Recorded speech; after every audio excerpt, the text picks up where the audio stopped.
దేవుని వాక్యాన్ని చూద్దాం. చిన్న ప్రార్థన చేసుకుందాం. పరిశుద్ధ కృప కలిగిన తండ్రి, నీకు స్తోత్రం. వాక్యమైన దేవా, నీ వాక్యం ద్వారా మా అందరితో మాట్లాడండి. ఆత్మతో సత్యముతో ఆరాధించే కృప, నిజముగా ఆరాధించే కృప మాకు దయచేయండి. కేవలం శరీరంతో కాక హృదయం అంతటితో నిన్ను సేవించడానికి మాకు నేర్పించు ప్రభా. ఆశలు పుట్టించు నాయనా. శ్రేష్టమైన వాటిని వెతకడానికి, తుచ్చమైన వాటిని విడిచిపెట్టడానికి మాకు మనసు దయచేయండి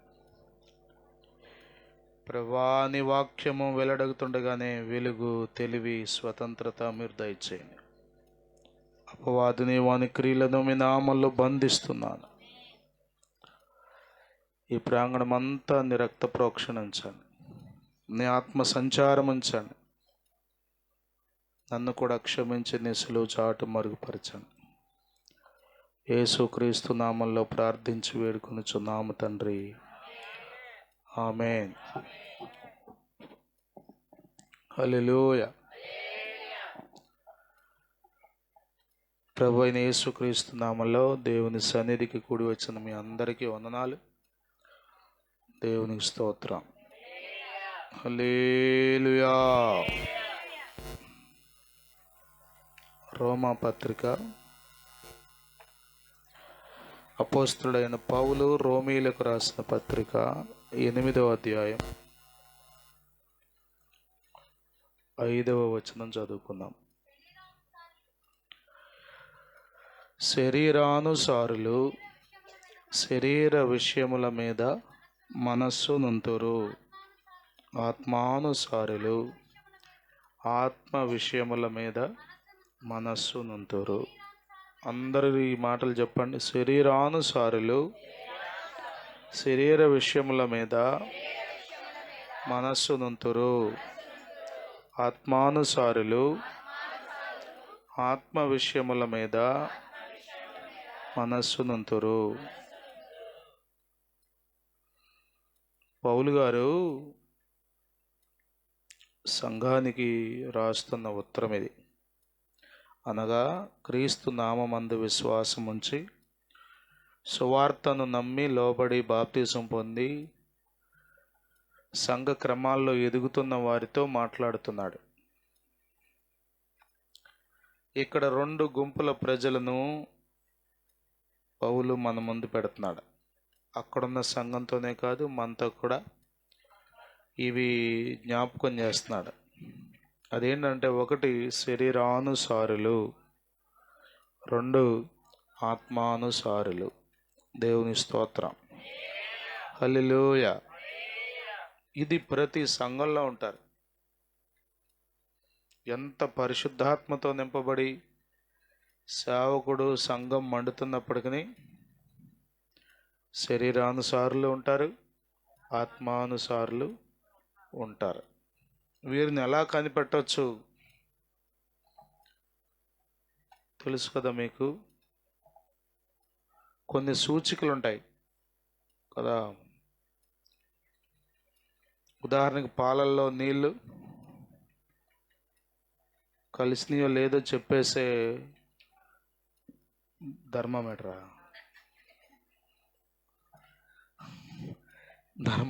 కాదు, సూచిక ఉంటుంది, బారోమీటర్ ఉంటుంది దాన్ని. అది పాలల్లో వేస్తే చెప్పేస్తుంది అది గేదె ఎక్కువ నీళ్ళు తాగిందో లేదో అని. యేసు రక్తమే. హల్లెలూయా, హల్లెలూయా. ఒక మనిషి లేకపోతే ఒక విశ్వాసి, ప్రభువుని నమ్మిన బిడ్డ శరీర సంబంధిగా ఉన్నాడా, ఆత్మ సంబంధిగా ఉన్నాడా అనేది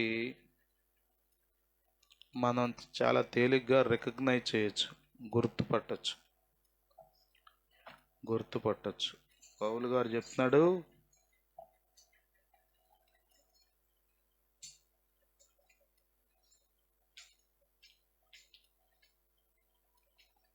ఆత్మ సంబంధులు ఆత్మ సంబంధమైన విషయాల మీద మనస్సును ఉంతురు. శరీర సంబంధులు శరీర విషయాల మీద మనస్సు ఉంతురు.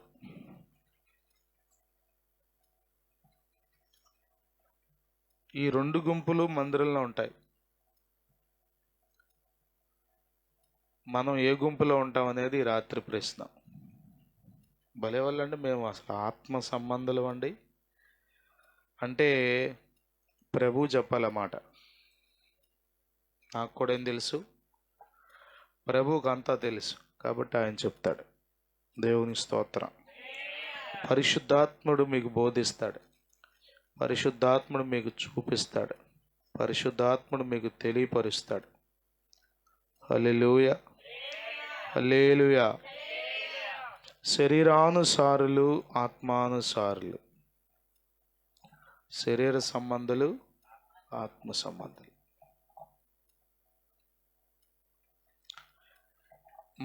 మన ఒక మనిషి అంటే శరీరం, ప్రాణం, ఆత్మ, ఈ మూడు ఉన్నాయి. ఈ మూడు కలిస్తేనే శరీరం. కాంగో చూసారా మీరు? కాంగో అంటే ఏముంటాయి? మూడు ఉంటాయి. ఆ మూడు కలిస్తేనే అది కాంగో. రెండు ఉంటే దాన్ని కాంగో అంటారు, బాంగో అంటారు, బాంగో అంటారు. నిజమే, రెండు ఉంటాయి దాన్ని బాంగో అంటారు. మూడు ఉంటే కాంగో. మనము లోకంలో ఉన్నంత కాలం అసలు ఆత్మ గురించి మనం ఆలోచన చెయ్యం. శరీరం గురించి, ఏమి తినాలా, ఏం కట్టుకోవాలా, పెళ్ళి ఎట్లా చేయాలా, ఇల్లు ఎట్లా కట్టాలా, సంపాదన ఎట్లా సంపాదించాలా, వీటి గురించి ఎక్కువ మనం ఆలోచన చేస్తాం. దాని మీదే మన దృష్టి, మన యావ, మన సమయం అంతా దాని కొరకే వీలైనంత వరకు ఖర్చు పెడతాం. అది లోకంలో ఉన్న విధానం. కానీ రక్షణ పొందిన తర్వాత, ప్రభువును విశ్వసించిన తర్వాత, దేవుని వెంబడించడం ప్రారంభించిన తర్వాత, మారు మనస్సు అనే పదం వాడుతున్నాము మనం. మన మనస్సు మారిపోతుంది. దేవుని స్తోత్రం. హల్లెలూయా, హల్లెలూయా, హల్లెలూయా. మనసులో గొప్ప పరివర్తన, మార్పు జరుగుతుంది. మన వాళ్ళు దీన్ని అర్థం చేసుకోక మత మార్పిడి అంటున్నారు. మతం మారదు, కులం మారదు, ఇంకేది కాదు, కానీ మనస్సులో మార్పు అనేది స్పష్టంగా కనబడుతుంది. దేవుని స్తోత్రం కలుగునుగా. హల్లెలూయా. మనసులో మార్పు. ఈ మార్పు స్పష్టంగా మన క్రియల ద్వారా, మన మాటల ద్వారా, మన చేష్టల ద్వారా, మన నిర్ణయాల ద్వారా లోకానికి అర్థమవుతుంది. దేవునికి ప్రత్యేకంగా ఎవరు చెప్పవసలు. ఆయన చాలా శక్తిమంతుడు, హృదయ రహస్యాలు ఎరిగిన దేవుడు, జీవితాల యొక్క పరిశోధకుడు ఆయన. దేవుని స్తోత్రం. శరీర సంబంధమైన మనస్సు, ఆత్మ సంబంధమైన మనస్సు. శరీర సంబంధమైన వ్యక్తి, ఆత్మ సంబంధమైన వ్యక్తి, వీటిని గురించి చాలా స్పష్టంగా ఈ అధ్యాయంలో పౌలు గారు రాశాడు. చాలా స్పష్టంగా రాశాడు. రాత్రి బైబిల్ స్టడీలో మీరు కొద్దిమంది అక్కడక్కడ చాలా విషయాలు చెప్పారు, కానీ నేను ఈరోజంతా అవకాశం ఉన్నప్పుడల్లా ఈ అధ్యాయం గురించి ఆలోచన చేస్తూ ఉన్నా, నా పని చేసుకుంటూ కూడా. ఈ ఈ ఈ గుంపులు, రెండు గుంపులు ఉన్నాయే, వాళ్ళ మనసులను బట్టి వాళ్ళు ఏ గుంపులో ఉన్నారో చెప్పచ్చు మనం.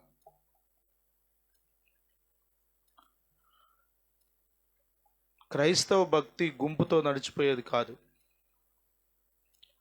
కొంతమంది పరిశుద్ధుల మధ్యలో చేరినంత మాత్రాన నువ్వు పరిశుద్ధుడు అయిపోవు.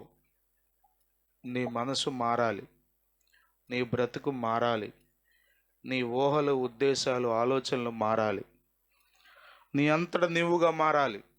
బలవంతంగా ఎవరు మార్చరు. అప్పుడు మాత్రమే నువ్వు కూడా కదా. కాకి అంట సున్నంలో మునిగిందంట. ఏమవ్వాలని? అవుద్దా? రంగు మారింది, కానీ ఎప్పుడైతే చచ్చిన శవం కనబడిందో కావు కావుమంటూ దిగేస్తుంది అది. అది పావురం అవుద్దా? మేము కూడా తెల్ల బట్టలు వేసుకుంటున్నామండి, అదండి ఇదండి అని చెప్పుకుంటా గుడ్, బాగానే ఉంటుంది. కానీ ఆత్మ సంబంధమైన వ్యక్తి వలె నీవు ప్రవర్తిస్తున్నావా? ఆత్మానుసారునిగా జీవిస్తున్నావా అనేది ప్రశ్న.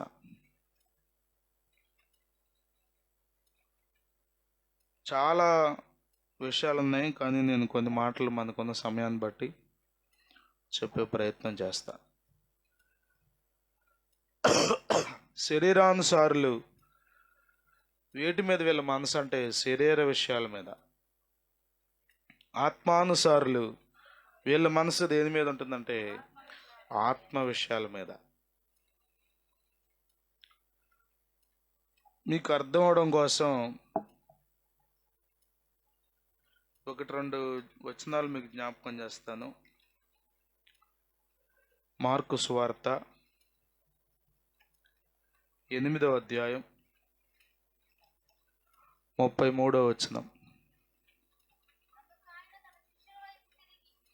అందుకు ఆయన తన శిష్యుల వైపు తిరిగి వారిని చూచి, సాతానా, నా వెనుకకు పొమ్ము, నీవు మనుష్యుల సంగతులను మనస్కరించుచున్నావు గాని దేవుని సంగతులను మనస్కరింపకున్నావని పేతురును గద్దించెను. ఈ సందర్భం మీకు తెలుసు. ప్రభువైన యేసుక్రీస్తు వారు శరీరధారిగా భూమి మీద ఉన్నప్పుడు తనను వెంబడిస్తున్న శిష్యులతో అన్నాడు, మనిషి కుమారుడు అనేక హింసలు పొంది పెద్దల చేత, ప్రధాన యాజకుల చేత హింసించబడి, ఉపేక్షించబడి, చంపబడి 3 దినాలైన తర్వాత లేచుట తప్పనిసరిగా జరుగుతుంది అని చెప్పాడు. దేవుని స్తోత్రం, హల్లెలూయా. ఈ మాట అందరికి వినబడేట్లుగా, శిష్యులకి వినబడేట్లుగా చెప్పాడు. అయితే పేతురు మాత్రం యేసు ప్రభు చేయి పట్టుకుని గట్టిగా ఊపేస్తున్నాడు. అది నీకు దూరమగునుగాక, నువ్వు అట్లా హింసపడడానికి వీలు లేదు, చచ్చిపోవడానికి వీలు లేదు. ఏంటి పేతురు మనసు,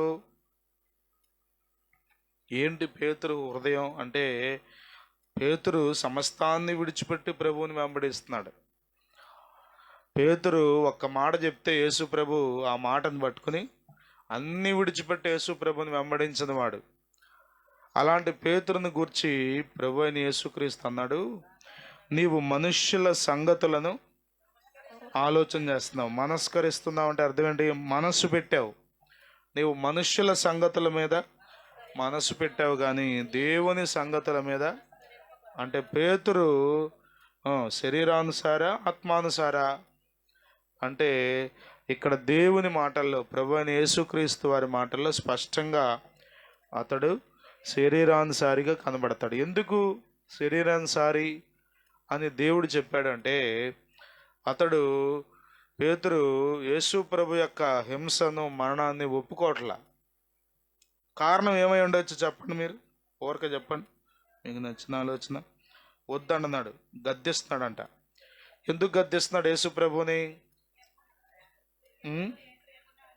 ఎప్పుడు యేసయ్యతోనే ఉండాలని. ఇంకా ఎక్కువగా ఎవరు? యేసు ప్రభుని పేతురు, అంతేనా? ఇంకా అమ్మా, యేసు ప్రభు మేలు కోరేవాడు పేతురు. రైట్, మేలు కోరేవాడిని ఎందుకు మరి అట్ట సాతానా అని తిట్టాడు యేసు ప్రభు?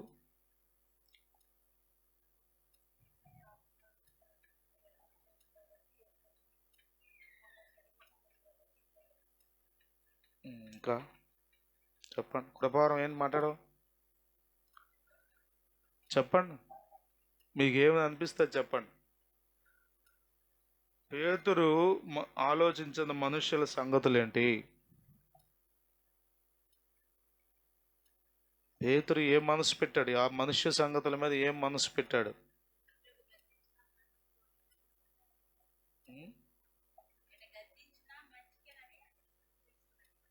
మీరు ఎక్కడికో వెళ్ళారు. మనుష్యుల సంగతులను మనస్కరించుచున్నావు అని పేతురుని అన్నాడు కదా. ఏంటి పేతురు మనసు పెట్టిన మనుష్యుల సంగతులు? చెప్పండి. ఆయన చచ్చిపోవటం ఇష్టం లేదు.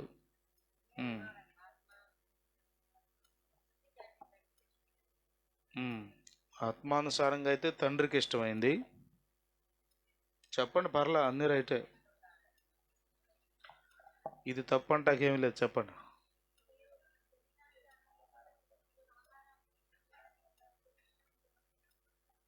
ఆహారానికి కొదువు లేకుండా ఉంది యేసుప్రభు ఉంటే, యేసుప్రభుతో ఉంటే. కాబట్టి చచ్చిపోవడం కుదరదు అన్నాడు. నాని అక్క చెప్పండి.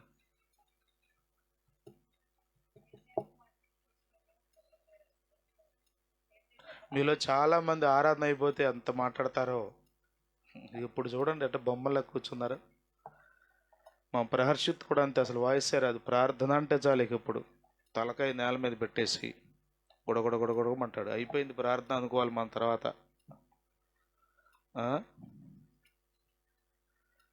యేసు రక్తమే జయం. మాట్లాడండి. మాకు ఇట్లాంటివి ఏమి తెలియవయ్యా. రాజకీయం మాట్లాడమంటే చెప్తా, కోలకత్తా డాక్టర్ గురించి మాట్లాడమంటే మాట్లాడతా అన్నట్టు చూస్తున్నారని చెప్పండి మీరు. యేసయ్య లేకుండా మరి యేసు ప్రభు ఒకవేళ పేతురు గనక యేసయ్య లేకుండా ఉండలేడు అనే ఉద్దేశంతోనే అని ఉంటే యేసు ప్రభు ఏమనాలి?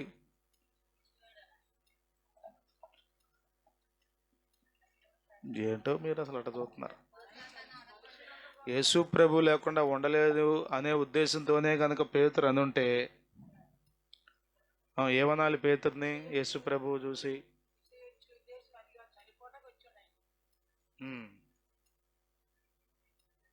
యేసు ప్రభు వచ్చింది చనిపోవడానికి వచ్చాడు కాబట్టి ఆ ఉద్దేశం పేతురికి తెలీదు.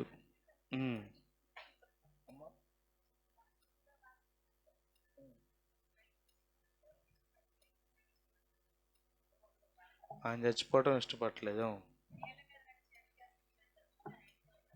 నేల మీద నడిచే అవకాశం దొరికింది కాబట్టి ఆయన చచ్చిపోతే మళ్ళీ నడవలేడని గద్దించాడు.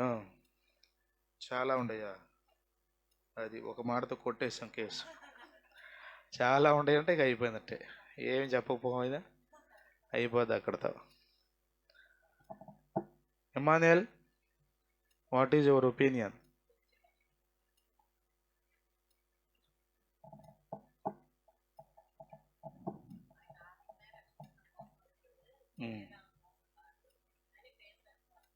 అనుకోవాలా. ఆయన ఆత్మలను మాత్రమే రక్షించడానికి వచ్చాడు, శరీరాల గురించి కాదు కాబట్టి అట్లా అనుకోవాలా. ఇంకా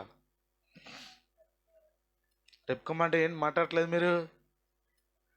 చెప్పండి, ఏదో ఒకటి చెప్పండి.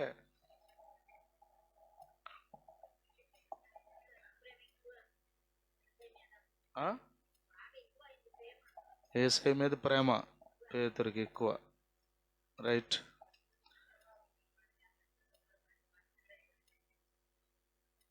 చెప్పండి చెప్పండి. వాస్తవంగా మీలో ఎంతమంది హింసను ఇష్టపడతారు? మీరు గనక మందిరానికి వస్తే, మీరు గనక ప్రార్థన చేయడం ప్రారంభిస్తే, మీరు గనక యేసు ప్రభువుని నమ్ముకుంటే, ఇదిగో ఇది జరుగుతుంది, ఇది జరుగుతుంది, ఈ విధంగా దేవుడు స్వస్థపరుస్తాడు, మేలు చేస్తాడు, ఆశీర్వదిస్తాడు, ఇల్లు ఇస్తాడు, బిడ్డలను ఇస్తాడు, ఉద్యోగం ఇస్తాడు, పెళ్లి చేస్తాడు, ఇవన్నీ మనం చెప్తాం. ఇదిగో యేసు ప్రభు నమ్ముకుంటే కొడతారంట అన్నారనుకోండి.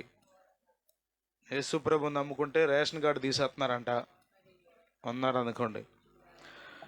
యేసు ప్రభువుని నమ్ముకున్న వాళ్ళకి ఉద్యోగాలు ఇవ్వట్లేదంట అన్నారు అనుకోండి, మనందరం ఏం ఆలోచించడం మొదలు పెడతాం? అదే ఏం ఆలోచిస్తాం?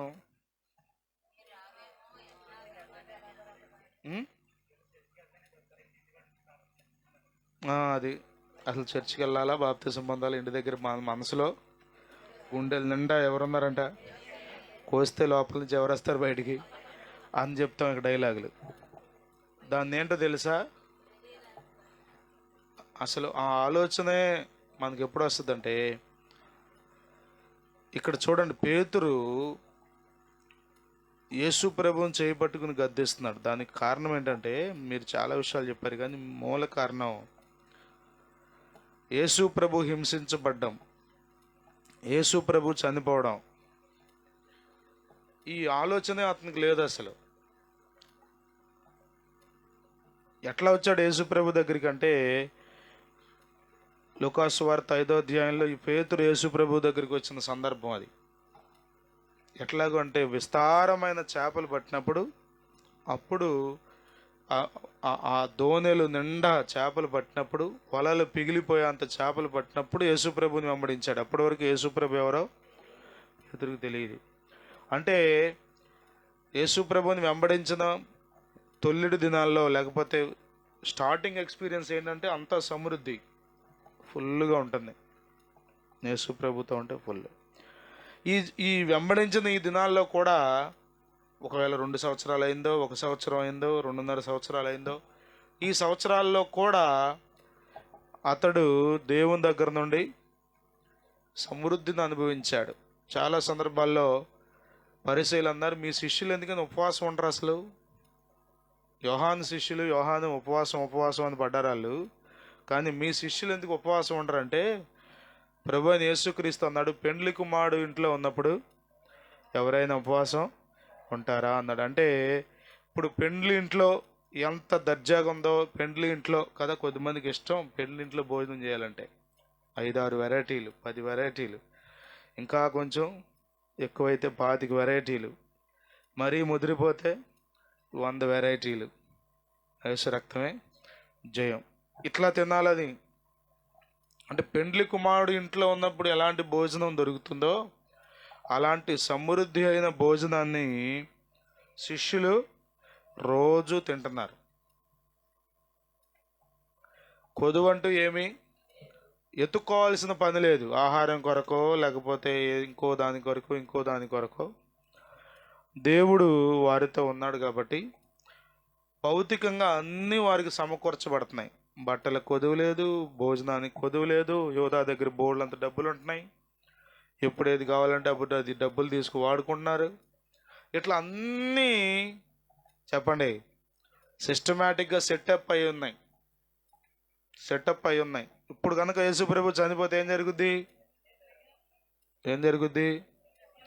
ఇది దైవ చిత్తమా, లేకపోతే ఇది దేవుని యొక్క నిర్ణయమా, లేకపోతే ఇది పరలోకంలో నుండి దేవుడు యేసు ప్రభువుని పంపిన ఉద్దేశమా? అంత లోతు ఎక్కడుంది పేతురికి తెలియదు. మరి ఏం తెలుసు?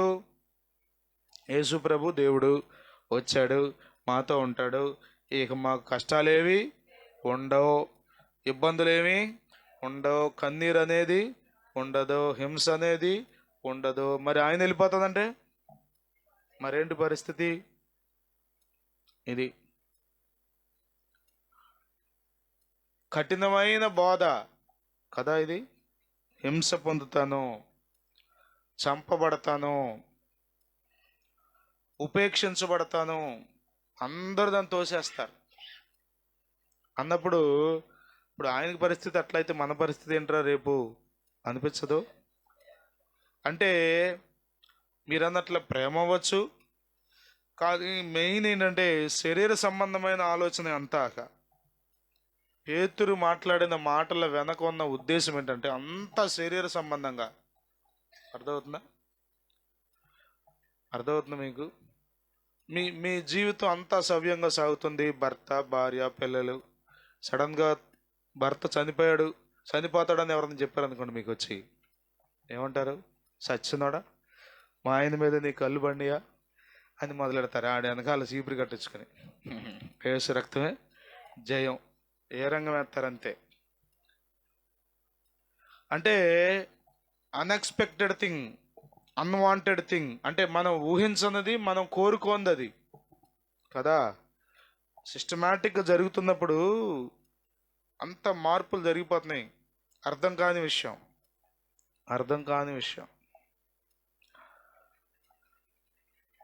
పేతురుతో మాట్లాడుతూ అంటాడు యేసు ప్రభు, నీవు మనుష్యుల సంగతులను మనస్కరించుచున్నావు, దేవుని సంగతులను, ఏవి మనుష్యుల సంగతులు, ఏవి దేవుని సంగతులు అనేది మనం ఆలోచన చేయాలి. ప్రభువుని వెంబడించేది కేవలం భోజనం కోసమేనా? ఈ భూమి మీద మన అవసరతలు తీర్చబడటం కొరకేనా? ఒకవేళ అందుకొరకే గనక నీవు ప్రభువుని వెంబడిస్తే నీవు శరీరానుసారివే. ప్రభువా నాకు ఉద్యోగం లేదు, ప్రభువా నా బిడ్డకు పెళ్ళి అవ్వట్లేదు, ప్రభువా మాకు అప్పులు ఉన్నాయి, ఇట్లా ఈ కేవలం ఈ విషయాల గురించి మాత్రమే. గోంగూర తినొద్దు అన్నాడు ప్రభువా, నాకేమో ఇష్టం. నాయన ఏమైంది, దేని మీద ఉంది మనసు? డాక్టర్ గారేమో తినొద్దు అందా, అంటే ప్రాణం అంతానేమో భోజనాల్లోనేమో అదే పెట్టారు చర్చిలో. ఇప్పుడు ఉపవాసమే ఉంటారు కొద్దిమంది అసలు దానికోసం ప్రార్థన చేయటానికి. ఏంటి, ప్రభువా నాకు ఎట్లయినా జయమీవు నాయన, ఇక అసలు ఏ ఇబ్బంది రాకూడదు. అంటే నీ మనసంతా దేని మీద ఉంది? ఇప్పుడు పేతురు ఆలోచన అంతా ఏంటంటే, మీలో చాలా మంది ప్రేమించాడు కాబట్టి అన్నారు, కానీ అసలు మెయిన్ థీమ్ ఏంటంటే ప్రభు చెప్పిన మాట ప్రకారం, ప్రభు హృదయం ఎరిగిన వాడు కాబట్టి పేతురు హృదయంలో ఏముందంటే మనుష్యుల సంగతులే. పరలోకం ఏం ఆలోచిస్తుంది? పరలోకం నుండి ప్రభు ఎందుకు వచ్చాడు? ఈ విధానాలు ఏమి, ఈ ఆలోచనలు ఏమి పేతురు హృదయంలో లేవు, ఏమి లేవు. మరి మనం కూడా అంతేగా. ఈ భక్తి అంతా అసలు దేనికోసం? ఎందుకు ప్రార్థన, ఎందుకు సమర్పణ, ఎందుకు విశ్వాసం, త్యాగం, ఎందుకు లోక స్నేహాన్ని పక్కన పెడతాం, ఎందుకు లోకాచారాలు పక్కన పెడతాం, ఎందుకు ఇదంతా? మనకు అర్థమైతేనే కదా ఏమైనా చేసేది. ఇది గుడ్డి భక్తి కాదు. గుడ్డిగా తల్లిదండ్రులు చేశారు కాబట్టి మనం కూడా చేసుకోవడానికి కాదు. నీకు అర్థం అవ్వాలి. నీకు ఒక ఆత్మ ఉంది. నీవు ప్రభువుని వెంబడించడం ద్వారా నీ ఆత్మలో ఆనందించగలుగుతావు. నీ ఆత్మ నిత్యత్వానికి దేవుని రాజ్యంలో ఉంటుంది. ఈ క్రమంలో శరీరానికి నీకు అనుకున్నట్టుగా జరగకపోయినా, శరీరానికి కావలసినవి నీకు అందకపోయినా, నీవు ఆత్మ సంబంధం అయితే వీటి మీద మనసు పెట్టవు. వీటి మీద, శరీర సంబంధంగా నీకు రావలసిన వాటి మీద కదా. ఎందుకు చెప్పండి, ఒక పూట భోజనం లేకపోతే, ఒక పుట్టినరోజుకి బట్టలు లేకపోతే, క్రిస్మస్ పండగకి మంచి భోజనం లేకపోతే వెంటనే మనలో ఎలాంటి ఆలోచనలు వస్తాయి అనేది మనకు తెలుసు. ప్రభు బట్టల నాకు ముఖ్యం, నువ్వా?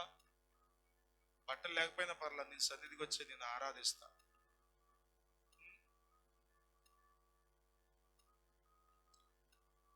ఆ మనసు ఉంటే అది గొప్పది.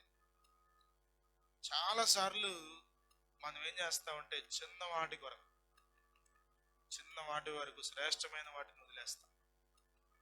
అల్పమైన వాటి కొరకు దేవుడిచ్చే ఆశ్చర్యకరమైన వాటిని పక్కన పెట్టేస్తాం. కారణం ఏంటంటే మన మనస్సు ఈ విషయాల మీదే ఉంది, శరీర సంబంధమైన విషయాల మీదే ఉంది, ఈ విషయాల మీదే ఉంది. సేవకుడు ఏదైనా గబుక్కుని గద్దించాడు అనుకోండి, పొరపాటును కూడా గద్దించే పరిస్థితులు లేవు. ఒకవేళ గద్దించాడు అనుకోండి, శరీరానుసారుడు ఎలా ప్రవర్తిస్తాడో తెలుసా? అలుగుతాడు, మందిరం మానేస్తాడు, మళ్ళా పైపెచ్చేమంటాడు తెలుసా? కనీసం నేను 2 ఆదివారాలు రాలా, లెక్కొందా మా పాస్టర్ గారికి నేనంటే? అసలు వచ్చాడా? కనీసం నన్ను అడిగాడా? నా కాళ్ళు పట్టుకున్నాడా?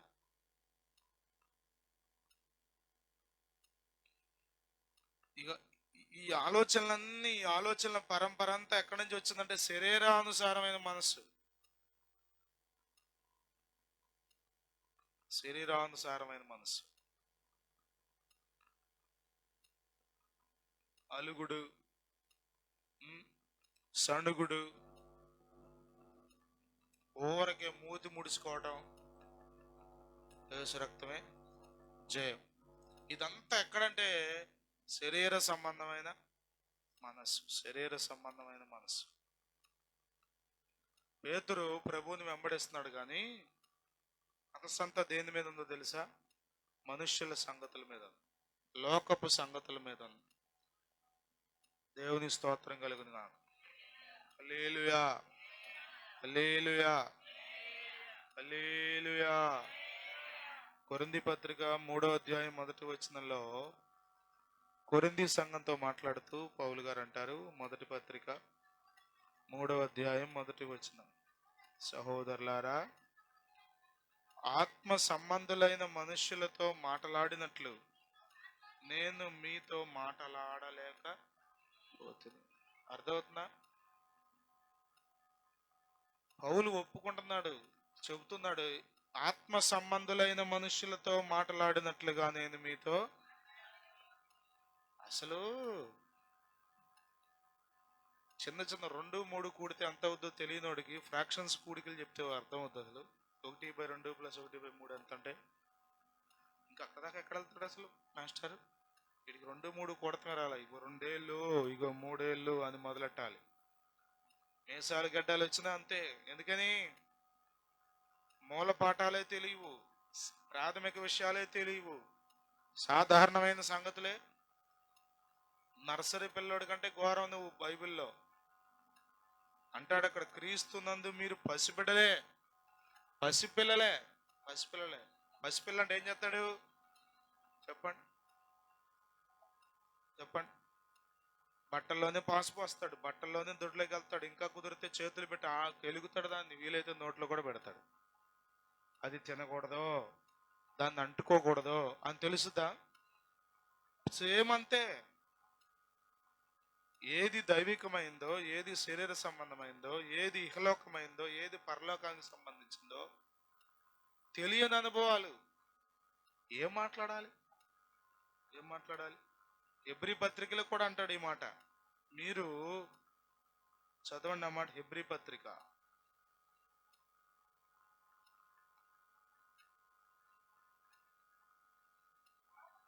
5వ అధ్యాయం 12వ వచనం.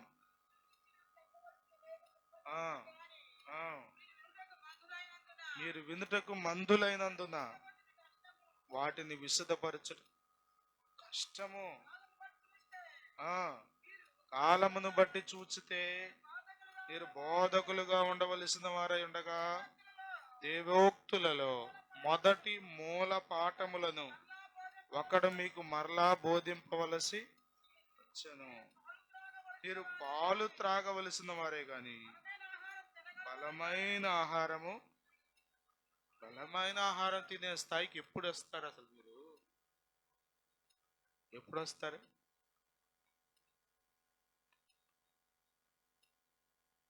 ఎప్పుడు వస్తారు? ఇంకా పసిపిల్లల స్వభావమే, ఇంకా చిన్న బిడ్డల నైజమే, శరీర సంబంధిగానే మిగిలిపోతావా? ఏమైనా ఆత్మ సంబంధమైన వాటి మీద మనసు పెట్టడానికి ఇష్టపడతావా? సంగమా, దేవుని జనాంగమా, ప్రభువును వెంబడిస్తున్న దేవుని పిల్లలారా, మీరు ఆత్మానుసారులుగా ఉన్నారా, శరీరానుసారులుగా ఉన్నారా అనేది ప్రశ్న. మన గురించి మనం మాట్లాడుకున్న ప్రతిసారి ఖచ్చితంగా మనం ఏం చెప్పుకుంటామో తెలుసా? నేను ఆత్మానుసారిని అని చెప్తాం. ఆత్మానుసారి ఆదివారం ఆరాధన మానేస్తాడా? చెప్పండి. ఆత్మానుసారి దైవిక క్రమాన్ని పక్కన పెడతాడా? చెప్పండి. ఆత్మానుసారి ఆ, తన కుటుంబ వ్యవహారాల్లో నిర్ణయాలు తీసుకోవాల్సి వచ్చినప్పుడు శరీరరీతిగా నిర్ణయాలు తీసుకుంటాడా, లోకరీతిగా నిర్ణయాలు తీసుకుంటాడా ఆత్మానుసారి?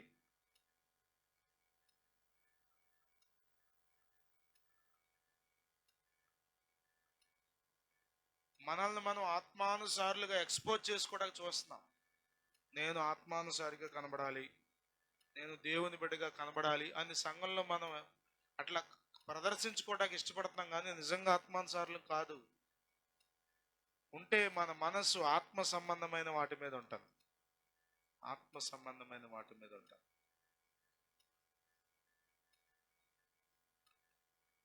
పౌలు అంటున్నాడు, నేను మీతో మాట్లాడలేకపోయాను, ఎన్నో విషయాలు చెప్పాలనుకున్నా, కానీ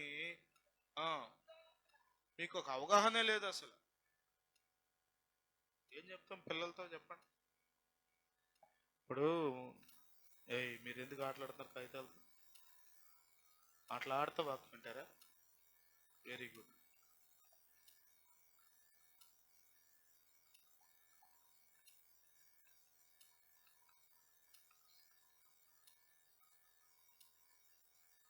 పిల్లలకు ఒక అవగాహన రాని వయసులో మనం ఏదేదో పెద్ద పెద్ద విషయాలు చెప్తున్నాం అనుకోండి, ఏమంటారు మనతో ఉన్న వాళ్ళు?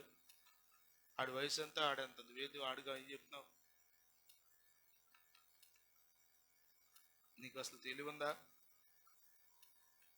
నీకు అసలు జ్ఞానం ఉందా? ఆ వయసులో ఉన్న పిల్లోడికి చెప్పాలి ఈ విషయాలన్నీ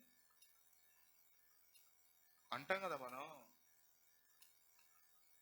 మరి సేవకుడు, దైవజనుడు వాక్యం బోధించాలనుకున్నాడు, మాట్లాడాలనుకున్నాడు కానీ ఆ స్టాండర్డ్లో సంఘం లేదంట. ఏ స్టాండర్డ్లో? ఆత్మ సంబంధులైన మనుషులు కలిగిన స్టాండర్డ్లో లేరంట.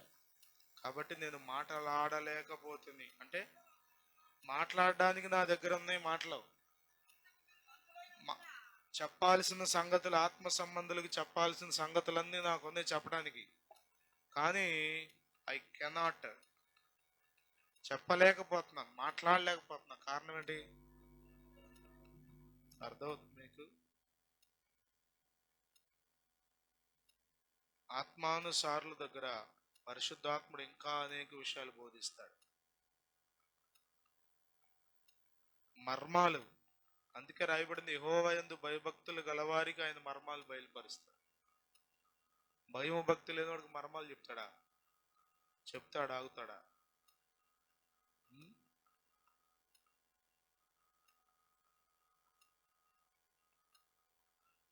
కొద్దిమంది సేవకులు కూడా ఆత్మ సంబంధులుగా మాట్లాడట్లా, చాలా అవివేకంగా ప్రవర్తిస్తున్నారు. ఒక ఆయన అన్నాడు, ఇదిగో దేవుడే కనుక నీతో పేర్లు చెప్పించే లెక్కైతే ఎక్కడ భూకంపం వస్తుందో దేవుడు చెప్పడా నీతో, ఎక్కడ ప్రమాదం జరుగుద్దో, ఎక్కడ సునామీ వస్తుందో దేవుడు నీకు చెప్పడా అని. అంటే ఏంటన్నమాట, దేవుడు నీకు ఆయన గిరిగీసేసాడు, అన్ని ఆయనకి చెప్పేస్తాడు. చెప్తేనే దేవుడు, చెప్పకపోతే ఆయన దేవుడు కాదు, ఈయన పాస్టర్ కూడా కాదు అని ఇంకో పాస్టర్ చెప్తున్నాడు ఇంకో పాస్టర్ గారి మీద. అంటే ఆయనకు అవగాహన ఎంతవరకు ఉంది దేవుని మీద, ఆత్మ సంబంధమైన వాటి మీద అంటే అంతవరకే ఉంది, మిడిమిడి జ్ఞానం.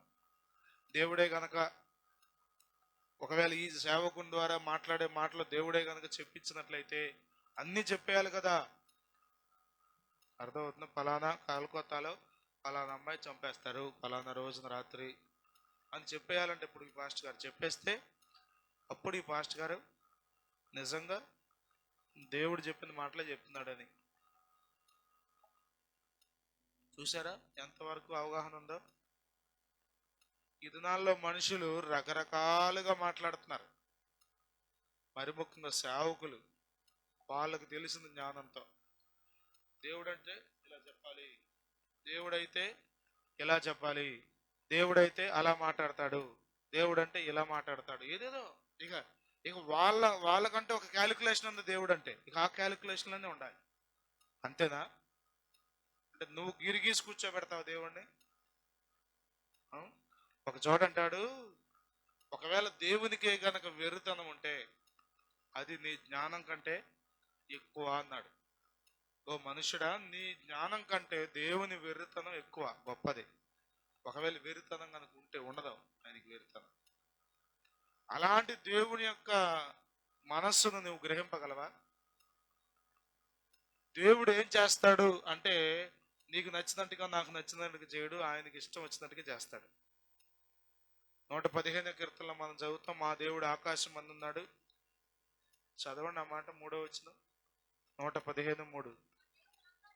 మా దేవుడు ఆకాశం అందున్నాడు, తనకిచ్చ వచ్చినట్లుగా సమస్తమును ఆయన తనకిచ్చ వచ్చినట్లుగా అంటే అర్థమవుతుందా మీకు? మనకు నచ్చినట్టుగా చేయడు. నువ్వే కనుక దేవుడు అయితే, నేనే కనుక నిజంగా నీ బిడ్డనైతే వర్షం పడిపోవాలి. పడిపోతే అప్పుడు నిజంగా నువ్వు దేవుడివి, నేను ప్రవక్తని. ఏంటిది ఇది అంటే నీ శరీర సంబంధమైన కోరిక తీర్చుకోవడం కోసం దేవుణ్ణే ఇక పణంగా పెట్టేసావు అనమాట. నువ్వు శరీరానుసారివి కాక ఆత్మానుసారివి ఎట్లా అవుతావు? ఆయన మనస్సును గ్రహించగలవు అసలు నువ్వు? ఈ కొరింథీ పత్రికలు అంటాడు చూడండి, 2:16 చదవండి, పై మాట 3:1 పైన చూడండి, 2వ అధ్యాయం చివరి వచనంలో, ప్రభువు మనస్సును ఎరిగి ఆయనకు బోధింపగలవాడు ఎవడు? ప్రభువు మనస్సు ఎరిగి ఆయనకు బోధింపగలవాడు ఎవడు? ఎవరు బోధింపగలరు? ఎవరికి తెలుసు ఆయన మనసు? 11:34లో మనం చదివితే, ప్రభు మనస్సును ఎరిగిన వాడెవడు, ఆయనకు ఆలోచన చెప్పిన వాడెవడు అన్నాడు. ప్రభా ఇట్టా ఉంటే బాగానే ఉంటుంది కదా. ఇప్పుడు సహజంగా ఒక కార్యక్రమం జరుగుతుంది అనుకోండి, ముఖ్యమంత్రి గారే ఉన్నారు, పక్కన ఎవరో ఒకరు ఉంటారు ఐఏఎస్ ఆఫీసర్లు, సార్ ఎట్లయితే బాగుంటుంది అట్లయితే బాగుంటుంది. ఎందుకని? ముఖ్యమంత్రి గారు అయినప్పటికీ ఆయనకు కూడా పరిమితి కలిగిన జ్ఞానమే, లిమిటెడ్ నాలెడ్జ్. కానీ మరి దేవునికి పక్క నుండి ప్రభు ఇట్లా చేస్తే బాగుంటుందేమోగా చెప్పండి, ఆలోచన చెప్పగలవా మనం అసలు? ఏంటి అసలు నువ్వెంత దేవుడంతా, నువ్వేం మాట్లాడుతున్నావు అసలు? నువ్వు ఇదాల్లో చాలా మంది చాలా వెచ్చలవిడిగా బోధించేస్తున్నారు. ఇదిగో ఆయనే కనుక పాస్టర్ అయితే, నిజంగా మాట్లాడింది దేవుని ఆత్మ అయితే ఈ కూడా చెప్పాలిగా అని. ఎవరు నువ్వు చెప్పడానికి అసలు?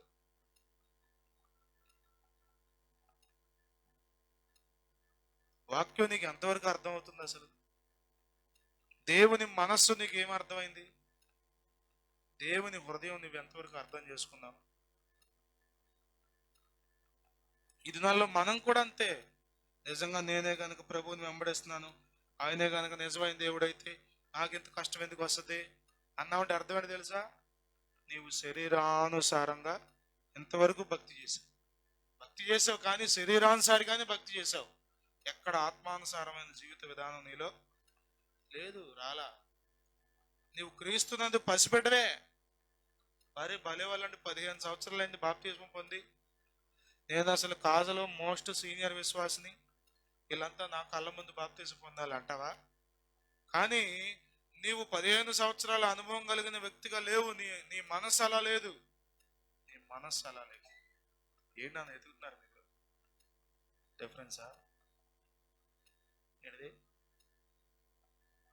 11:34లో ఉందిగా రోమాపత్రిక. కొరింథీలు ఎదుగుతున్నారు, దొరకదుగా మరి ఈ వాక్యం అంతా పోతీలేవు.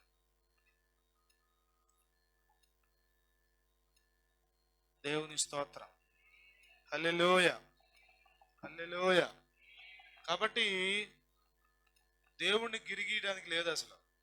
అందుకే అన్నాడు, ఆకాశము నా సింహాసనము, భూమి నా పాదపీఠం. ఎవడు నాకు మందిరాలు కట్టగలడు అసలు?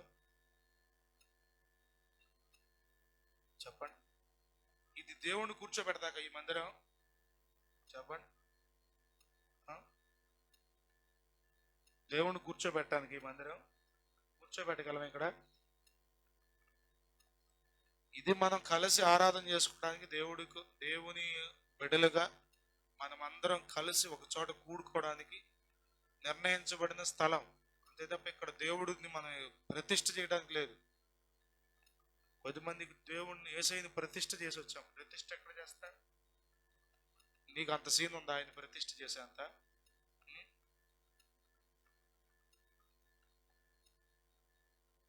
దేవుడు అండి గొప్పవాడు. ఆయన దేవుడు గొప్పవాడు, సర్వశక్తిమంతుడు, సర్వోన్నతుడు, సర్వోన్నతుడు, సర్వోన్నతుడు, మానవ జ్ఞానానికి మించిన వాడు ఆయన. హల్లెలూయా, హల్లెలూయా. కాబట్టి శరీరానుసారిగా ఉన్నావా, ఆత్మానుసారిగా ఉన్నావా అనేది మనం ఆలోచన చేసుకోవాలి. మన జీవితంలో మనం దేని గురించి మనసు పెడుతున్నాం, దేని మీద మనసు పెడుతున్నాం, మనం దేని మీద మనసు పెడుతున్నాం. కొలస్సీ పత్రిక 3వ అధ్యాయంలో మనకు తెలుసు, అనేక సార్లు మనం చదువుతాం. 1, 2, 3 వచనాల్లో, మీరు క్రీస్తుతో కూడా లేపబడిన వారైతే పైనున్న వాటినే వెదకుడి. ఏం ఎదకాలంట? ఏం ఎదకాలి అంటే ఫ్యాన్ ట్యూబ్లైట్ ఎదకాలా? చెప్పండి, ఏం ఎదకాలి? ఏం ఎదకాలి?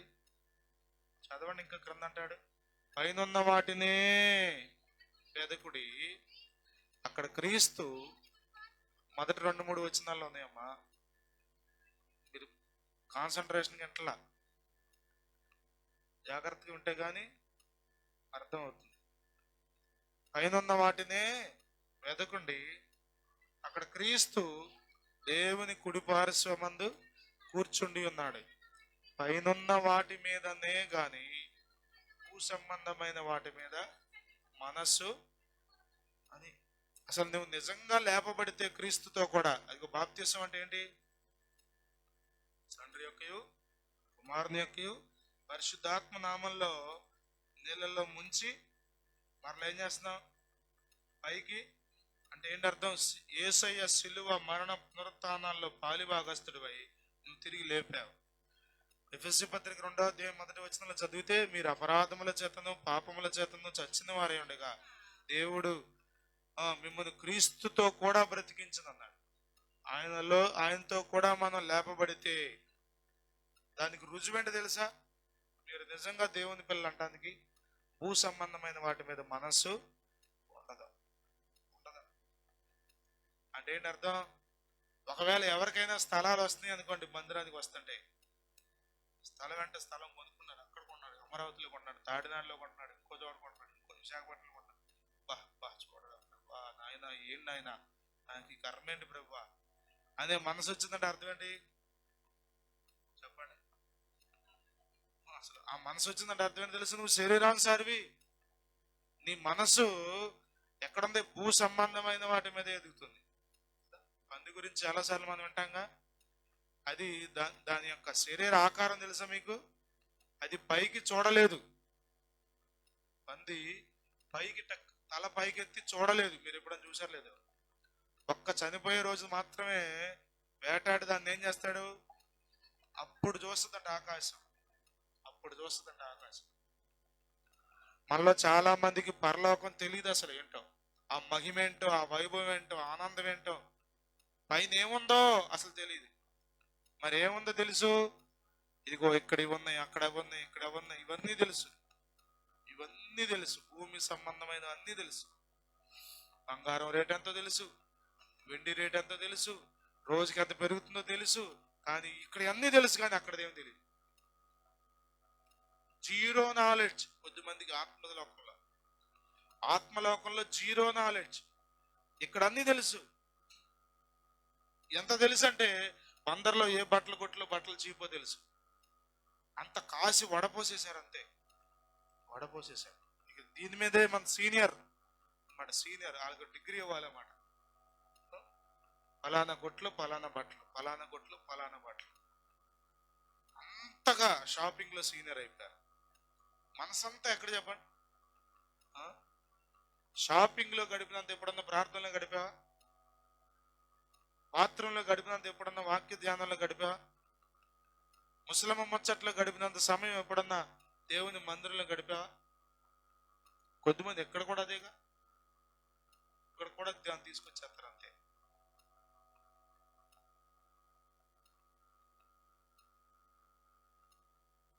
ఏ ఏ వ్యక్తివి నువ్వు? శరీరానుసారివా, ఆత్మానుసారివా? నీ క్రియలను బట్టి నీకు అర్థమైపోతుంది. వాక్యపు వెలుగులో నీకు అర్థమవుతుంది. పరిశుద్ధాత్మ వెలుగులో నీకు అర్థమైపోతుంది. పరిశుద్ధాత్ముడు నిన్ను సర్వసత్యంలోకి నడిపిస్తాడు. నువ్వు ఆయనకు అప్పగించుకోవాలి. నేను ఏ సంబంధిగా ఉన్నాను ప్రభువా? ఏ సంబంధిగా ఉన్నాను? గమనిస్తే క్రిందకు వస్తే అంటాడు, భూ సంబంధమైన వాటి మీద మనస్సు పెట్టు కొనకుడి, ఏలయనగా మీరు మృతి పొందితిరి, మీ జీవము క్రీస్తుతో కూడా దాచబడి ఉన్నది. అయినప్పుడు మీరును ఆయనతో కూడా మహిమయందు ప్రత్యక్షపరచబడుదురు. హల్లెలూయా. ఫిలిప్పీ పత్రిక 3వ అధ్యాయం 19వ వచనం చూడండి.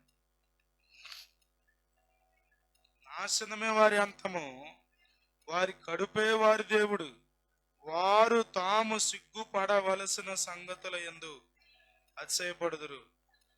భూ సంబంధమైన వాటి మీద, వాటి అందే మనస్సు. ఎవరి వీరంటే క్రీస్తు శిలువకు శత్రువులుగా నడుచుకుంటూ ప్రవర్తిస్తున్నటువంటి వ్యక్తుల గురించి మాట్లాడుతూ అంటాడు, నాశనమే వారి అంతం, వారి గడిపే వారి దేవుడు. సిగ్గుపడాల్సిన వాటిలో చెప్పండి. జ్ఞాపకార్థ కూటం గంటలు ముగిచ్చేశారండి, కానీ పొద్దున్న నుంచి సాయంత్రం దాకా భోజనాలు పెడతానే ఉన్నారండి. ఒక్కొక్క బంతులు ఎంత అనుకుంది అసలు ఊరంతా చెప్పుకున్నారండి.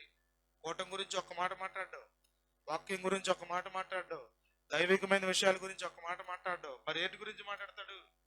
అన్నిటి గురించి మాట్లాడతాడు. దేని మీద మనసు? చెప్పండి. మీరు పెళ్లి జరిగేటప్పుడు మీ ఇంట్లో వీటి మీద మీ మనసు ఉందో మీకు తెలిసిపోద్ది. మీరు చేసే నిర్ణయాలను బట్టి, మీరు పెట్టే ఖర్చును బట్టి తెలిసిపోయి చెప్పేయచ్చు మీ మనసు దేని మీద ఉందో. మీరు పెట్టే ఖర్చు కదా, అన్ని చేస్తారు. కానీ పెళ్లి చేసిన మాస్టర్ గారు ఎంత తీసుకుంటారా? చెప్పండి. బ్యాండ్ మేళానికి 1,00,000 ఇస్తావు, డెకరేషన్కి ఇస్తావు, దేనికైనా ఇస్తారు మనుషులు. కెమెరామెన్కి ఇస్తారు, బ్యాండ్ మేళానికి ఇస్తారు, అన్నిటి చేస్తారు. కానీ పెళ్లి చేసిన పాస్టర్ గారి కంట అడుగు కనుక్కు ఎంత? 3,000, 4,000, 1,000 రూపాయలు ఇస్తే సరిపోద్దా? అసలైన పాస్టర్ గారికి ఎందుకు డబ్బులు? చూసా ఎంత తెలివో.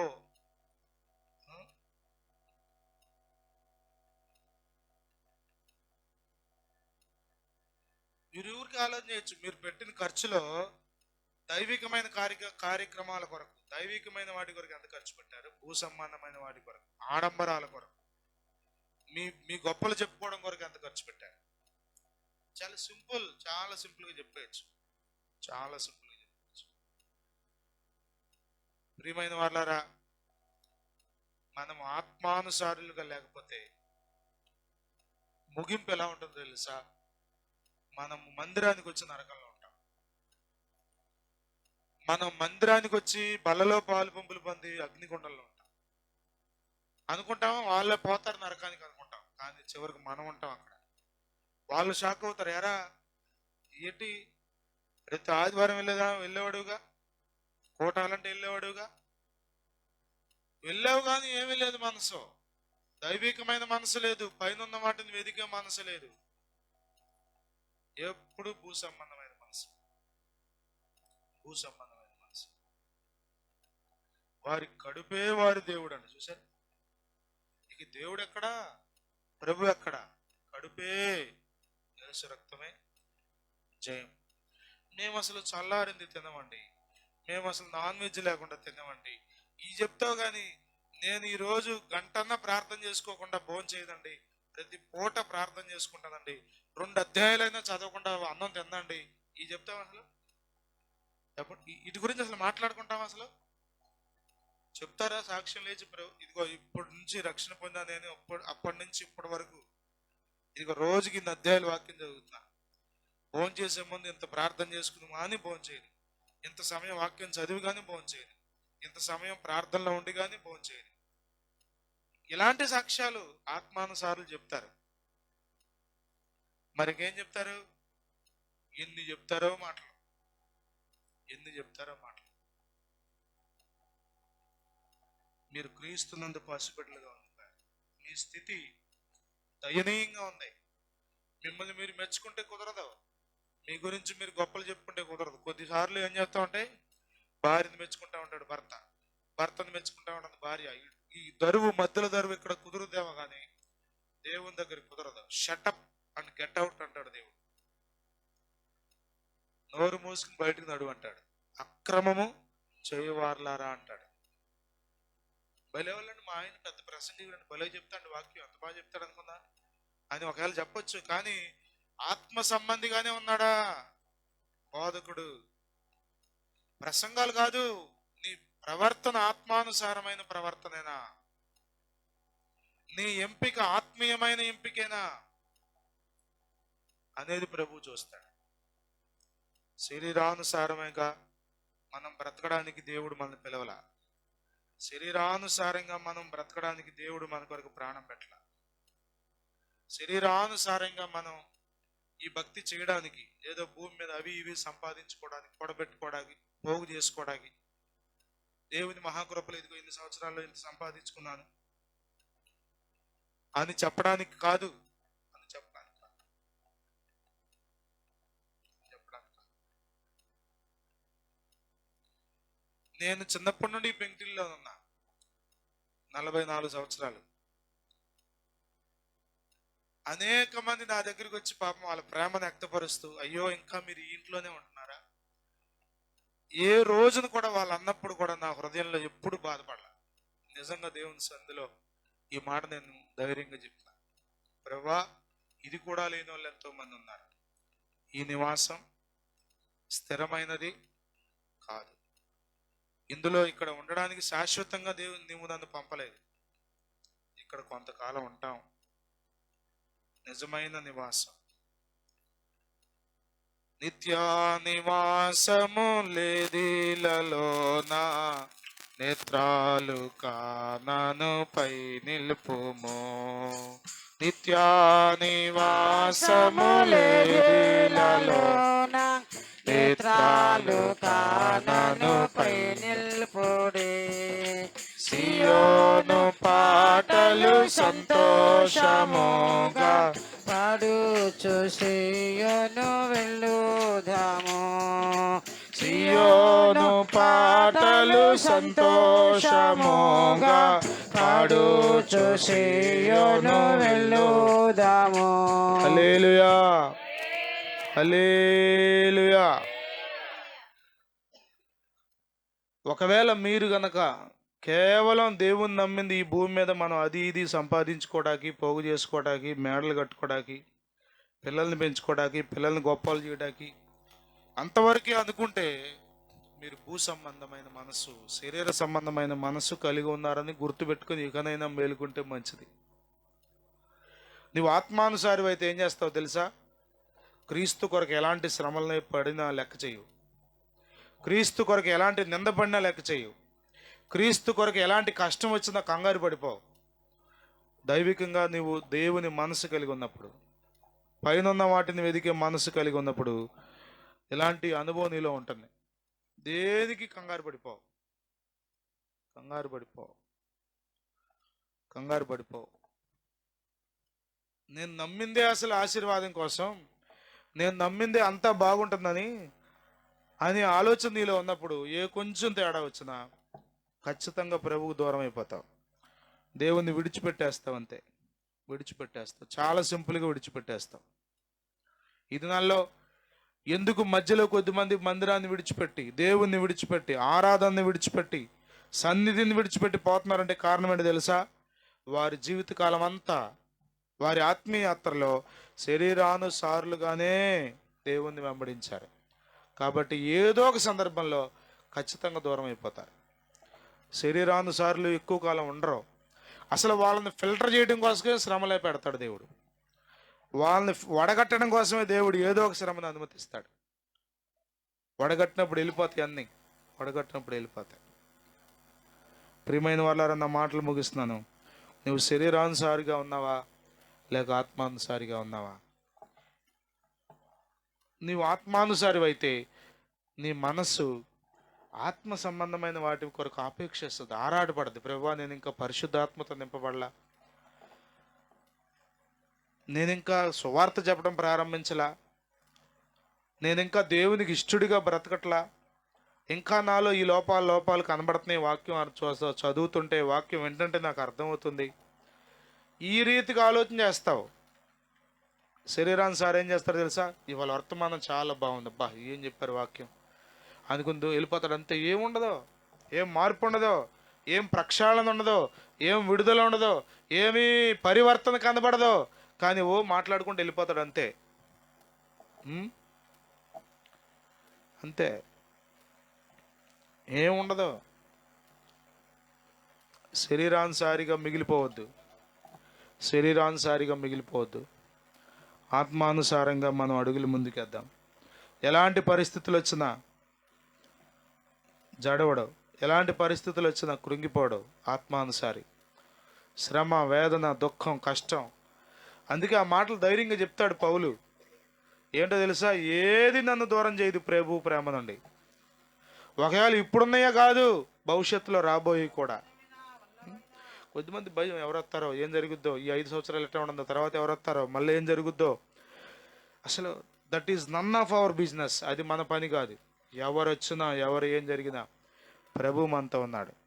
ఆయనతో నేనున్నా, నేను ఆయన సంబంధిని, నేను ఆయన వాడను, నేను ఆయన కొరకు చనిపోవడానికి రెడీ. అలాంటి అనుభవాలు ఆత్మ సంబంధులు కలిగి ఉంటారు. దేవుని స్తోత్రం కలుగునుగా. హల్లెలూయా, హల్లెలూయా. శరీర సంబంధం ఏం లెక్కేస్తాడో తెలుసా? ఇదిగో మందిరానికి రాకముందు నా బ్రతుకు అట్లా ఉంది, ఇదిగో అప్పుడు ఒక మేడే ఉంది, ఇప్పుడు కూడా ఒక మేడే ఉంది, అప్పుడు అట్లాగే ఉంది, ఇప్పుడు ఇట్టాగా ఉంది, అప్పుడు పాసీర్లే, ఇప్పుడు పాసీర్లే, అప్పుడు ఆ దిక్కుమాలిన భోజనమే, ఇప్పుడు ఏమి మారలా. ఏం మారాలి? స్టేటస్ మారాలి, మనం తినే ఫుడ్ మారాలి, మనం కట్టుకునే బట్టలు మారాలి, మనం తిరిగే వాహనాలు మారాలి, మనం ఉండేటువంటి ఇల్లు మారాలి. ఇట్లా మారితే ఇదంతా ఏంటి తెలుసా? అది భక్తి అనుకున్నాడు శరీరం సంబంధి. ఇది కాదు, ఇది కాదు. లాజర్కి ఏం మారింది చెప్పండి మీరు? లాజర్కి ఈ భూ సంబంధంగా ఏం మారిందో చెప్పండి. కురుపులు పోయినాయా? దరిద్రత పోయిందా? బల్ల మీద నుండి పడే రొట్టె ముక్కలు తినే స్థితి మారి ఏదన్నా బేకరీ పెట్టుకున్నాడా? చెప్పండి. ఏమీ లేదు. భౌతికంగా స్థితిగతులు ఏం మారలేదు, కానీ అతడు ఎల్లప్పుడూ ప్రభుతో ఉన్నాడు. అసలు నేను అనుకుంటాను అతనికి ఆలోచన రాలా. అతనికి ఆలోచన రాలి. ఏ ఆలోచన? ఏంటి ప్రభా నా పరిస్థితి ఇది? ఏంటి ప్రభా నేను ఎన్నాళ్ళు నేను వెంబడించా నమ్మకంగా, ఈ దరిద్రతలో కూడా నేను ఎక్కడ నేను దూషించలా, ఈ దరిద్రతలో కూడా నీకు వ్యతిరేకంగా ఒక మాట కూడా నేను మాట్లాడాల, కానీ నా పరిస్థితి ఏంటి? మారదే. ధనవంతుడు ఏంటి అట్లా ఎదిగిపోతున్నాడు, ధనవంతుడు ఏంటి అట్లా సుఖపడుతున్నాడు, నేనేంటి ఇట్టా అయిపోయాను అనే ఆలోచన కూడా అతనికి రాలేదు. కాబట్టి పరలోకం నుండి దూతలు వచ్చినాయి. దేవుని స్తోత్రం. హల్లెలూయా, హల్లెలూయా. భూ సంబంధమైన లెక్కలు వేసుకునేవాడు ఆత్మానుసారి కాదు. అర్థమవుతుంది మీకు? వాళ్ళ పిల్ల పెళ్ళి ఎట్లా జరిగింది, మన పిల్ల పెళ్ళి ఎట్లా జరిగింది, వాళ్ళ పిల్ల పెళ్ళిలో ఎన్ని ఐటెంలు పెట్టాం, మన పిల్ల పెళ్ళిలో ఎన్ని ఐటెంలు పెట్టాం, వాళ్ళ పిల్ల పెళ్ళికి ఎట్లాంటి బట్టలు కొన్నారు, మన పిల్ల పెళ్ళికి ఎట్లాంటి బట్టలు కొన్నారు. ఏంటిది? ఇది శరీర సంబంధి. శరీర సంబంధి, శరీర సంబంధి. ఒక్క మాట గుర్తొచ్చింది నాకు, చెప్తాను. ఒక సహోదరుడు నా పెళ్ళి అయిన తర్వాత సాయంత్రం వచ్చి నాతో అన్నాడు, ఇదిగో నేను చాలా పెళ్ళిళ్ళకి వెళ్ళాను, కానీ దేవుని దూతలను, దేవుని సన్నిధిని నీ పెళ్ళిలోనే చూశాను. ఇప్పటికీ నాకు ఆనందాన్ని కలిగించే, సంతోషాన్ని కలిగించే విషయం అదొకటే. ఇక మిగతా ఐటెంలా, మిగతా కార్యక్రమాల అది కాదు, కానీ ఆ ఒక్క మాట నన్ను ఎంతగా ఆనందింపజేసిందో, ఎంతగా ప్రభువుని స్తుతించేట్లు చేసిందో. జెన్నీ కూడా చెప్పింది నాతో, I feel the presence of the lord. నేను దేవుని సన్నిధిని అక్కడ అనుభవించాను, కారులో దిగి కాలు అక్కడ పెట్టడమే అని చెప్పింది. అది కదా మనం చూసుకోవాల్సింది. దేవుని సన్నిధి ఉందా, దేవుని వాక్యం ఉందా, దేవుని నడిపింపు ఉందా, పరిశుద్ధాత్ముడు అక్కడ ఏమన్నా స్వతంత్రంగా సంచరించగలుగుతున్నాడా, ఇలాంటివి ఆలోచిస్తాడు ఆత్మానుసారి. నేను ఆత్మానుసారినని మీ ముందు ఎక్స్పోజ్ చేసుకోవట్లా. దేవుని వాక్యంలో నుండి ఒకసారి మనం పరీక్ష చేసుకుందాం. మనము శరీరానుసారులుగా మిగిలిపోతే మందిరానికి వచ్చి నరకానికి వెళ్ళిపోయే జాబితాలో ఉండిపోతాం. తండ్రి అయిన అబ్రహామా అన్నాడు ధనవంతుడు. అంటే అర్థం ఏంటి తెలుసా? అబ్రహాము కుమారుడు అతడు. అంటే అర్థం ఏంటి తెలుసా? రక్షణ పొందిన ధనవంతుడు అతడు. ఇతడును అబ్రహాము కుమారుడే అని అన్నాడు. ఎవరి గురించి? జక్కయ్య గురించి. లూకాసు వార్త 19. అబ్రహాము కుమారుడు అంటే అర్థం ఏంటి తెలుసా? దేవుడు ఈ ఇంటికి రక్షణ వచ్చింది. అంటే నేను వచ్చాను ఇంట్లో కాబట్టి రక్షణ వచ్చింది. అంటే ఇతడు కూడా అబ్రహాము. అంటే తండ్రి అయిన అబ్రహామా అని ధనవంతుడు పిలుస్తున్నాడు. అంటే అతడు కూడా ఎవరు? అంటే ఎవరు? రక్షణ పొందిన వాడే, యేసు ప్రభువుని అంగీకరించిన వాడే. కానీ ఏం లేదు, ఆత్మానుసారమైన నడక అసలు లేదు. క్యాలిక్యులేషన్స్ ఎప్పటికప్పుడు లెక్కలే. పొద్దున ఎంత వచ్చింది, సాయంత్రం ఎంత వచ్చింది, డబ్బులు లెక్కలు, ఈ లెక్కలే తప్ప యేసు రక్తమే జయం. ఏమి లేదు. ఎంతసేపు ప్రార్థన చేసాం, ఎంతసేపు దేవుళ్ళు గడిపాం, ఎంతమందికి సువార్త చెప్పాం, ఎంతమందికి దీవెనకరంగా మాదిరికరంగా బ్రతికాం, ఎంతవరకు పాపాన్ని జయించగలుగుతున్నాం, ఎంతవరకు ఆచారాలను జయించగలిగాను, ఎంతవరకు శరీరాశలను జయించగలిగాను, ఎంతవరకు నేత్రాశను జయించగలిగాను, ఎంతవరకు అహంకారంతో కూడిన మనస్సులో నుండి నేను విడుదల పొందాను. ఈ ఆలోచన లేదు, స్వపరీక్ష లేదు. ఎప్పుడు ఆలోచించినా భూ సంబంధమైన మనసే. అందుకనే అతడు నరకంలో యాతన పడుతూ అనుభవించాల్సి వచ్చింది ఆ వేదన. ప్రియమైన వాళ్ళరా, రక్షణ పొంది శరీరానుసారిగా మిగిలిపోతే నీకు కూడా తప్పదు నరకం. రక్షణ పొందిన నీవు, బాప్తిజం పొందిన నీవు ఆత్మానుసారిగా నీ అడుగులు నడవాలి. ఆత్మానుసారిగా నీ నడక, నీ భక్తి జీవితం కొనసాగాలి. ఆత్మానుసారి ఎట్లా ఉంటాడో తెలుసా? ఆత్మ సంబంధమైన వాటి మీద మనసు. ఇక మనసంతా అదే, మనసంతా అదే, అదే ఆలోచన, అదే ఆలోచన, అదే ఆలోచన. ప్రభువా నిన్ను సంతోషపెట్టలేకపోయానుగా, ప్రభువా నీకు దీవెనకరంగా నీ రాజ్యం కట్టలేకపోయానుగా ప్రభువా, ఇదిగో నీ బిడ్డలకు మేలు చేయలేకపోయానుగా ప్రభువా, ఇదిగో నేను ఈ విధంగా ఉంటే ఇంకా బాగుండేదిగా ప్రభువా. ఈ ఆలోచనలు వస్తాయండి, ఈ ఆలోచనలు వస్తాయి. ఆత్మానుసారులుగా ఉందాం. శరీర సంబంధమైన మనసును పక్కన పెడదాం. శరీర సంబంధం, ఎంత తిన్నావు, ఎంత సంపాదించావు, ఎంత వెనకేసావు, ఎంత బాగుంది, ఏ పరిస్థితి ఏంటి, ఇది కాదు నీ ముఖ్యం. ఇది కాదు నీకు ముఖ్యం. ఇది కాదు నీకు ముఖ్యం. ఆత్మ సంబంధిగా మనం ముందు కొనసాగే కృప పరిశుద్ధాత్మను మనకు దయచేయను గాక. ఆత్మ సంబంధులుగా ఆత్మ సంబంధమైన విషయాల మీద మనస్సు ఉంచుదుము గాక. క్రీస్తునందు పసిబిడ్డలుగా కాక ఎదిగిన వారిగా, వయసుకు వచ్చిన వారిగా, బలమైన ఆహారం తినేవారిగా, బలమైన కార్యాలు ప్రభు కొరకు చేసేవారిగా మన ముందుముగాక. పరిశుద్ధాత్ముడు మనందరి గట్టి కృప దయచేయును గాక. ప్రార్థన చేసుకుందాం.